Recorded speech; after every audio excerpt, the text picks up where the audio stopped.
In the year 2147, Earth was a busy place. The skies were filled with flying machines, and people lived not only on Earth, but also on colonies orbiting the planet. Humanity had come far, exploring space and building new homes among the stars. But even with all this progress, there were still many mysteries in the universe that no one could explain. One quiet morning, Dr. Laura Bennett sat in her small office at the Lunar Observatory. Laura was a smart woman in her late 30s with short brown hair and sharp green eyes. She spent most of her time studying signals from space, looking for anything unusual. That morning, something strange caught her attention. A signal had been picked up by the observatory's equipment, and it didn't look like anything she had seen before. At first, Laura thought it might be a mistake or interference from Earth's technology. But as she looked closer, she realized it wasn't random noise. It was a pattern, repeating itself over and over again. Someone, or something, had sent this message. What made it even more surprising was that parts of the signal were written in old languages. Ancient symbols flashed across her screen alongside words in modern English. One phrase stood out: "Do not trust them." Laura felt a chill run down her spine. Who was sending this? And who were they? She tried to trace where the signal came from, but it seemed to have no clear origin. It was as if it had traveled through the stars for a very long time, bouncing off cosmic dust and distant planets. Whoever had sent it didn't want to be found. While Laura worked hard to understand the message, news of the mysterious signal reached Earth's military leaders. Captain Ryan Carter, a calm and experienced officer in his early 40s, was called into a meeting. Ryan had spent years protecting Earth's colonies from dangers in space. He was used to solving problems, but this was different. The general showed Ryan pictures of strange gravitational disturbances near Proxima Centauri, a star close to Earth. Scientists believe these disturbances were connected to the signal Laura had discovered. "We need answers," the general said. "Take the Aurora and find out what's going on." Ryan nodded, though he couldn't shake the uneasy feeling growing inside him. He didn't know what he would find, but he knew it wouldn't be simple. As he prepared to leave, he thought about the words in the signal. Do not trust them. Trust who? And why warn humanity now? By the time Ryan boarded the Aurora, Laura had decoded more of the message. She sent her findings to the fleet, hoping it would help. But deep down, she worried it might already be too late. The signal wasn't just a warning. It was a cry for help from civilizations long gone, their voices echoing through time. Humanity was being pulled into something much bigger than anyone could have imagined. As the Aurora launched into space, neither Ryan nor Laura knew what awaited them. But one thing was certain: whatever it was, it would change everything, for better or worse. Captain Ryan Carter stood on the bridge of the Aurora, staring out at the vast emptiness of space. The ship was sleek and modern, designed for long journeys into the unknown. Around him, the crew worked quietly, their faces tense with anticipation. This mission felt different from any other they had been on before. There were no clear enemies, no maps to follow, only questions that needed answers. The coordinates they were heading toward were near Proxima Centauri, a star just 4 light-years away from Earth. Scientists had detected strange gravitational anomalies there, and Ryan's job was to find out what was causing them. Was it connected to the mysterious signal Laura had discovered? He didn't know, but he was determined to find out. Among the crew was Lieutenant Daniel Hughes, a skilled pilot in his early 30s with a skeptical nature. Daniel wasn't easily impressed by anything, and he often joked about how every mission seemed to promise the greatest discovery of all time. But this time, even he couldn't hide his curiosity. Sitting next to him was Dr. Sophie Meyer, an exobiologist who dreamed of meeting alien life. Sophie was soft-spoken but brilliant, always eager to learn more about the universe. As the Aurora approached the location, the ship's sensors began picking up unusual readings. The gravitational pull was stronger than expected, and the navigation systems started acting strangely. Suddenly, a massive black sphere appeared in front of them, hovering silently in space. It was unlike anything anyone had ever seen, smooth, dark, and impossibly large. The surface shimmered faintly, as if it were alive. "What is that thing?" Daniel asked, his voice filled with awe. "I don't know," Ryan replied, his eyes fixed on the object. "But we need to be careful." Before they could decide what to do, the sphere emitted a pulse of energy that spread outward like a wave. The ship shook violently, and alarms blared throughout the cabin. The crew scrambled to stabilize the vessel, but it was no use. The sphere pulled them closer, its gravity too strong to resist. In seconds, the Aurora was sucked inside. When the shaking stopped, the crew found themselves in a place that defied explanation. They were no longer in normal space. Instead, they floated in a vast, eerie void filled with fragments of destroyed planets and shattered ships. Some of the debris glowed faintly, while other pieces drifted silently in the darkness. It was like a graveyard, a collection of ruins from civilizations long gone. This can't be real," Sophie whispered, her voice trembling. Ryan moved closer to the window, trying to make sense of what he was seeing. Among the wreckage, he noticed patterns, marks and symbols etched into the remains of ships and structures. They looked like warnings, written in languages he didn't recognize. Whatever had happened here, it wasn't natural. "We need to explore," Ryan said finally. "If there are answers, they're out there." The crew prepared a small shuttle to investigate the debris field. As they flew closer, they saw signs of advanced technology scattered among the ruins. Pieces of machinery floated nearby, some still glowing faintly with residual energy.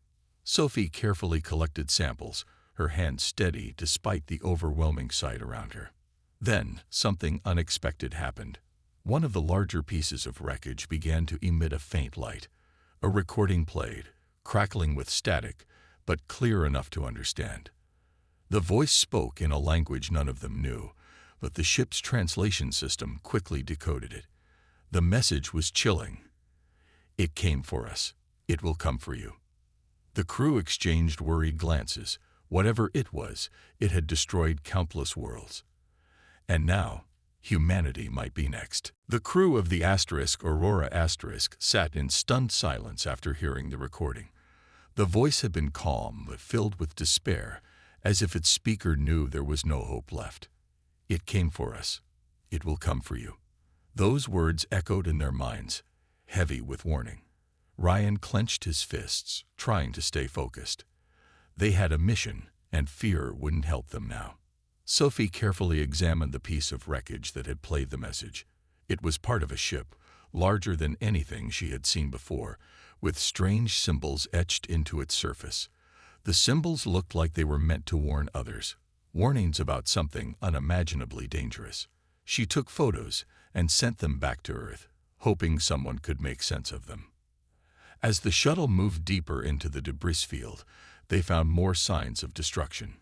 Broken pieces of buildings, twisted metal, and fragments of technology floated around them.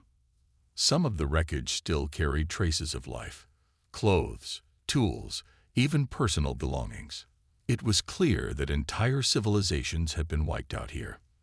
The scale of the loss was overwhelming. "What could do this?"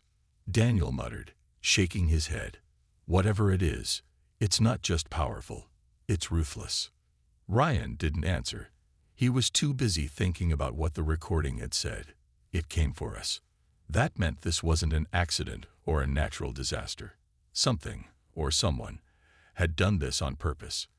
And now it was heading toward Earth. Back on Earth, Laura Bennett worked tirelessly to piece together the clues. She had received the images Sophie sent and was studying them closely. The symbols matched patterns she had seen in ancient myths from different cultures, stories of a great destroyer that consumed everything in its path. In some legends, it was called a god of chaos. In others, it was described as a monster. But the details were always the same. It appeared without warning, took everything, and left nothing behind. Laura shared her findings with the military, but they weren't sure what to do. If this thing was real, how could humanity fight it? Weapons designed to stop human enemies wouldn't work against something capable of destroying entire planets. Still, Laura refused to give up. She believed there had to be a way to stop it, or at least slow it down. Meanwhile, the Aurora Asterisk's crew discovered something else among the ruins. A survivor. At first, they thought it was another piece of wreckage, but then it moved. It was an alien, injured but alive.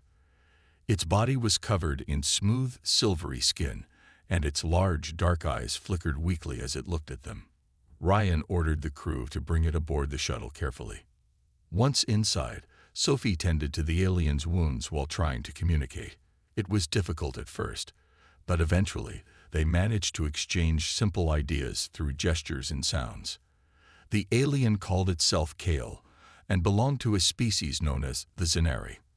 From what Kel could explain, the Zenari had once been a thriving civilization until the Devourer arrived. The Devourer, Kale said slowly, using the translation device. It takes everything.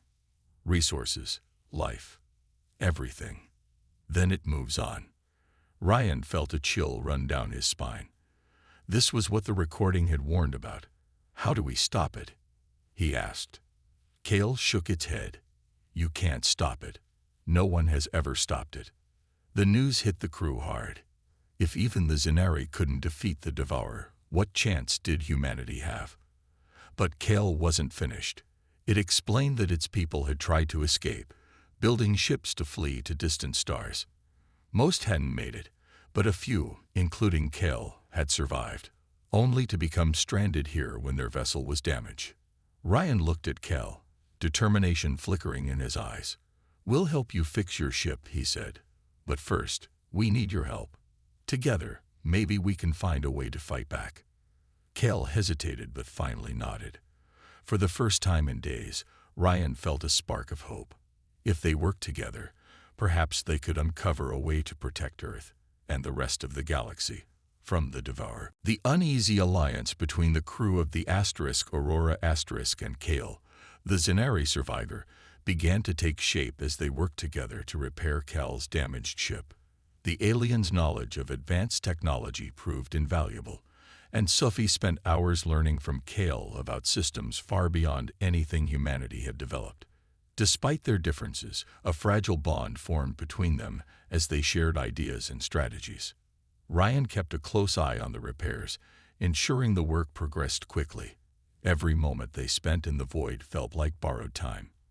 He knew the Devourer could return at any moment, and when it did, they would need every advantage they could get. As the days passed, Daniel grew increasingly restless. He didn't trust Kel completely, and his skepticism often showed in muttered comments or sharp glances. Do we really know this thing isn't leading us into a trap? Daniel asked one evening as he joined Ryan on the bridge. For all we know, it could be working for the Devourer. Ryan sighed, leaning back in his chair. I don't think so, he said firmly. Cal's been through the same nightmare we're trying to stop. If anything, it has more reason to fight than we do. Daniel frowned, but didn't argue further. Deep down, he wanted to believe Ryan was right, but trusting an alien wasn't easy, especially when so much was at stake. Meanwhile, Sophie continued to study the debris field, searching for anything that might give them an edge against the Devourer. One day, while examining a particularly large fragment of wreckage, she discovered something extraordinary, a weapon. It was unlike anything she had ever seen, sleek and compact, with intricate patterns glowing faintly along its surface. When she touched it, a holographic display activated, showing schematics and instructions written in a language she couldn't understand. Sophie called Cal over immediately. Together, they deciphered the information. The weapon was called a quantum destabilizer, designed to disrupt energy fields on a massive scale. According to the data, it had the potential to destroy the Devourer, but at a cost. Activating it required immense power, more than their ships could provide. Worse, the destabilizer was programmed to self-destruct after use, taking whatever triggered it out of existence. "This changes everything," Sophie said quietly, her voice filled with both hope and dread. She brought the weapon to Ryan, explaining what they had found. Ryan listened carefully, his expression unreadable. Finally, he nodded. "If this is our only chance, then we have to take it," he said. "But we'll need a plan, and a way to get close enough to use it." As they prepared, Laura's warnings from Earth added urgency to their mission. She had managed to decode more of the ancient signal, uncovering references to the Devourer's weaknesses. Its power came from consuming resources, and it was most vulnerable when feeding. If they timed their attack correctly, they might stand a chance. On the final day of repairs, Cale approached Ryan privately. "You've done more for me than I expected," the alien said, its voice soft but sincere. "But you should know, I will not leave this place until the Devourer is stopped. My people sacrificed everything to survive. I owe it to them to finish this." Ryan placed a hand on Cal's shoulder. "We're with you," he said simply. "All of us." With Cal's ship repaired and the quantum destabilizer ready, the crew made their preparations. They loaded the weapon onto the shuttle, knowing it might be their last ride. Sophie volunteered to stay behind to operate the destabilizer, but Ryan refused to let her go alone. "If anyone's staying, it's me," he said firmly. "I'm the captain. That's my job." Sophie hesitated, tears welling up in her eyes. "Then I'm staying too," she said. "We'll face this together." As they launched the shuttle toward the heart of the void, the rest of the crew watched anxiously from the Aurora *. The countdown to their final stand had begun, and none of them knew if they would make it out alive. But one thing was certain: they weren't going down without a fight. Back on Earth, the tension was palpable. News of the Devourer had spread quickly, and governments around the world were in chaos. Some leaders wanted to build massive weapons to defend the planet, while others argued that fleeing the galaxy was the only way to survive. Laura Bennett found herself caught in the middle of the debate, her voice often drowned out by louder, more desperate opinions. But Laura refused to give up. She believed humanity still had a chance, if not to defeat the Devourer, then at least to warn others. Using the data she had gathered from the ancient signal and the images sent by the Aurora *, she crafted a message of her own. It was simple but clear. "The Devourer is coming. Do not trust it. Stand together or fall alone." Her proposal sparked heated arguments. Many feared that broadcasting such a message would draw the Devourer's attention to Earth even faster. Others worried it might provoke retaliation if intercepted. But Laura stood firm. "If we don't try to unite the galaxy, we're already lost," she said during one particularly intense meeting. "This isn't just about us. It's about every living being out there." Eventually, the decision was made. Humanity would send its warning into the stars, hoping someone, somewhere, would hear it and act. Laura worked tirelessly to encode the message in as many languages as possible, both human and alien. When it was finally ready, she watched silently as the transmission was broadcast across the galaxy. For a moment, she allowed herself to hope that their cry for help would reach someone willing to listen. Meanwhile, aboard the shuttle carrying Ryan, Sophie, and the quantum destabilizer, the mood was grim. They were approaching the center of the void, where Cale believed the Devourer would return. The closer they got, the heavier the air felt, as if the darkness itself was pressing down on them. Ryan kept his focus on the controls, while Sophie checked the weapon one last time. "This thing better work," Daniel muttered over the comms from the Aurora *, "because if it doesn't, we're all dead." "It'll work," Ryan replied, though he wasn't sure he believed it himself. He glanced at Sophie, who was staring out the window at the endless debris field. "You okay?" he asked softly. Sophie nodded, but her hands trembled slightly. "I just keep thinking about everyone back home," she admitted. "What if this isn't enough?" Ryan didn't have an answer. Instead, He reached over and placed a reassuring hand on her shoulder. "We've done everything we can," he said. "That's all anyone can ask of us." As the shuttle neared its destination, a sudden pulse of energy rippled through the void. The devourer had arrived. It emerged slowly, a monstrous shape shifting and growing larger with each passing second. Its surface shimmered like liquid metal, and tendrils of light stretched outward, consuming fragments of the debris field as it moved. The sight was terrifying, but Ryan forced himself to stay calm. "Get ready," he said, gripping the controls tightly. "This is it." On the Aurora *, Kale watched the scene unfold with a mixture of fear and resolve. "They're doing what my people couldn't," it said quietly. "Let's make sure their sacrifice isn't in vain." The crew prepared to launch escape pods, knowing they would need to flee the moment the destabilizer was activated. Back on Earth, Laura held her breath as she monitored the situation from afar. The entire galaxy seemed to hold its breath along with her. Ryan and Sophie positioned the shuttle as close to the devourer as they dared. With trembling hands, Sophie activated the quantum destabilizer. A countdown timer appeared on the screen. 10 seconds. 9. 8. "This is for everyone," Ryan whispered, gripping the controls until his knuckles turned white. 7. 6. 5. Sophie closed her eyes, tears streaming down her face. "For Earth," she murmured. 4. 3. 2. The devourer loomed larger than ever, its tendrils reaching toward them hungrily. 1. The destabilizer erupted in a blinding flash of light, engulfing the devourer and the shuttle in a storm of energy. For a moment, everything was silent. Then the void collapsed in on itself, disappearing as if it had never existed. From the safety of the Aurora *, the crew watched in stunned silence. Had it worked? Or had they just sacrificed 2 of their own for nothing? For a moment, there was only silence. The void had vanished, leaving behind an empty expanse of space where the debris field and the devourer once were. On board the Aurora *, the crew held their breath, waiting for any sign of what had happened. Had Ryan and Sophie succeeded, or had they been consumed along with the devourer?